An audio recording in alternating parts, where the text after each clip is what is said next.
Advertencia.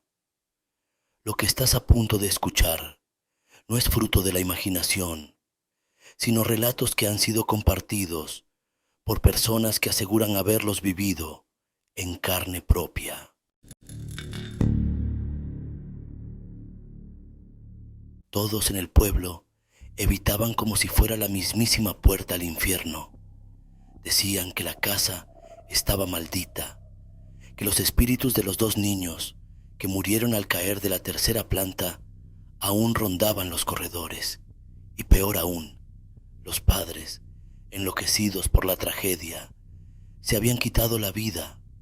Algunos afirmaban que habían sido los entes oscuros los que los empujaron a hacerlo. Yo nunca había creído en esas historias, hasta esa noche. Roberto, con su eterna necesidad de probar su valentía, fue quien sugirió la idea.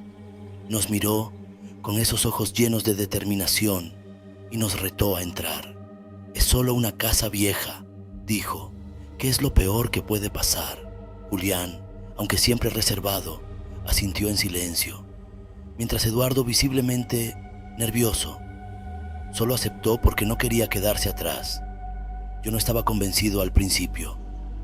Algo en esa casa siempre me había puesto los pelos de punta, pero cuando Roberto me empujó un poco más, el miedo se transformó en una extraña mezcla de adrenalina y emoción. Vamos, ¿qué puede pasar?, me repetí a mí mismo.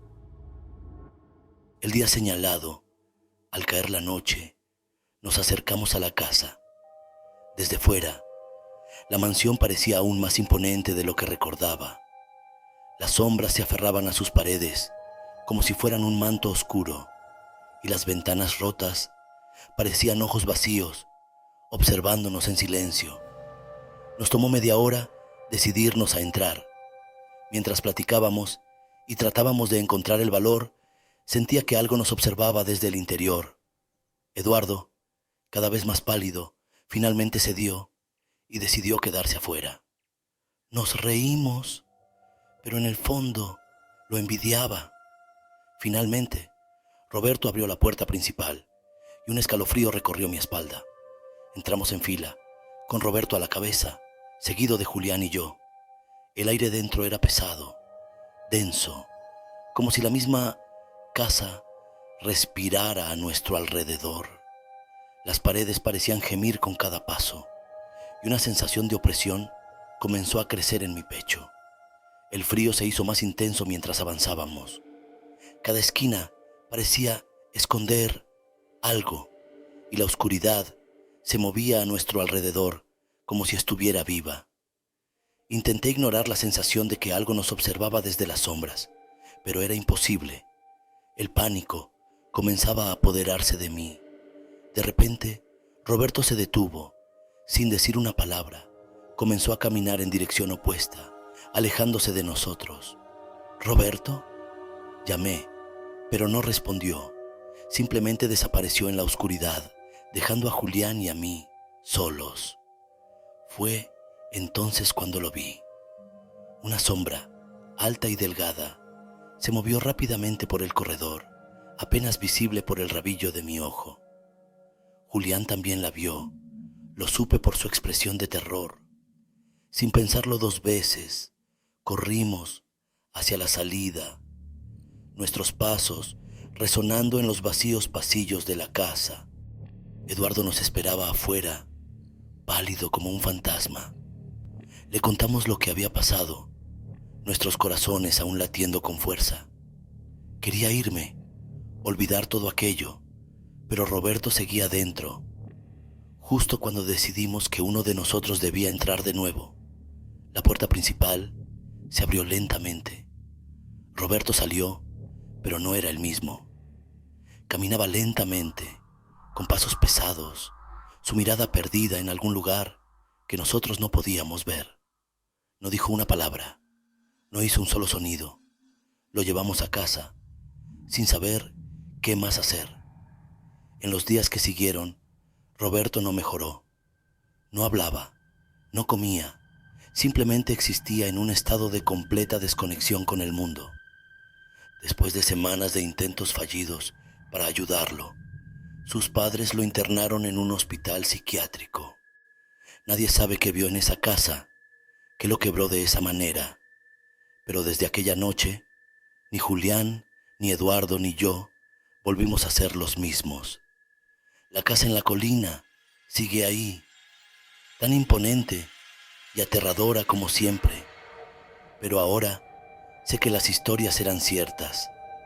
Algo malvado habita allí, algo que tomó a Roberto y lo dejó atrapado en su propio infierno infinito.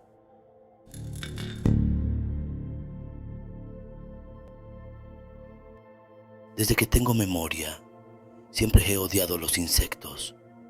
No es una simple aversión, es un terror visceral que me paraliza, que me hace sentir como si cada pequeño ser con múltiples patas fuera una amenaza directa a mi existencia. Nunca he podido soportar la vista de una araña, una cucaracha o peor aún, un alacrán. Crecer en una zona rural no ayudaba en absoluto.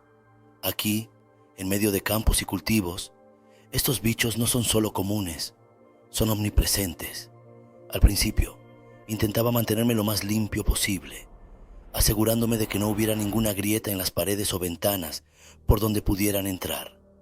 Pero por más que lo intentara, siempre aparecían.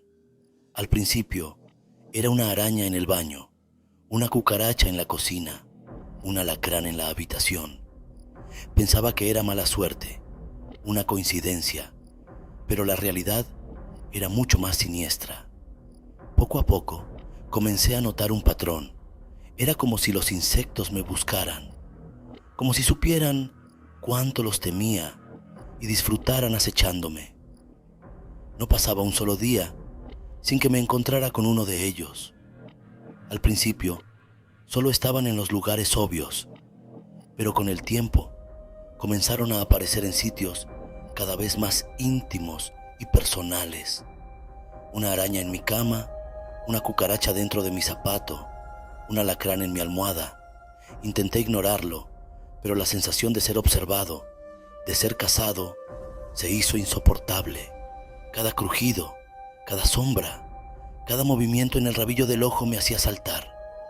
Dormía poco, y cuando lo hacía, soñaba con enjambres de insectos cubriendo mi cuerpo, arrastrándose por mi piel, entrando en mis ojos, mi boca, mis oídos. La locura se apoderaba de mí. Veía insectos incluso cuando no estaban allí. Sentía cómo se arrastraban por mi piel, aunque al mirar no había nada. Pero sabía que estaban allí, ocultos, esperando el momento perfecto para atacarme. No podía soportarlo más. Decidí mudarme, dejar atrás esa maldita casa y su interminable plaga. Me mudé a la ciudad, esperando encontrar algo de paz en un entorno más urbano, más limpio, y por un tiempo pareció funcionar. Los encuentros con los insectos eran menos frecuentes, más fáciles de manejar, pero nunca desaparecieron por completo.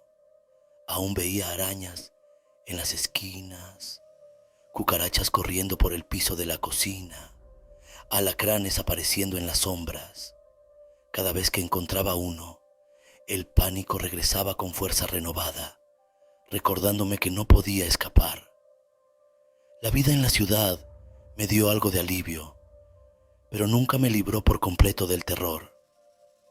Vivo con el constante temor de que en cualquier momento un insecto podría estar acechándome, esperando para aparecer cuando menos lo espere. A veces pienso que estos bichos no me siguen por casualidad, sino que me han elegido. Soy su presa, y no importa a dónde vaya, siempre me encontrarán. Por las noches me acuesto en mi cama, los ojos bien abiertos, atento a cualquier pequeño movimiento o sonido, porque sé que, aunque me haya alejado del campo, aunque haya intentado comenzar de nuevo, mi destino ya está sellado. Los insectos no se van, y el miedo, ese miedo abrumador, siempre estará conmigo. Si el video te gustó, regálame tu valioso pulgar arriba y compártelo con algún amigo que le guste el género. No olvides suscribirte para continuar viendo mi trabajo. Te lo agradecería infinitamente. Y recuerda, has escuchado un relato de terror en las noches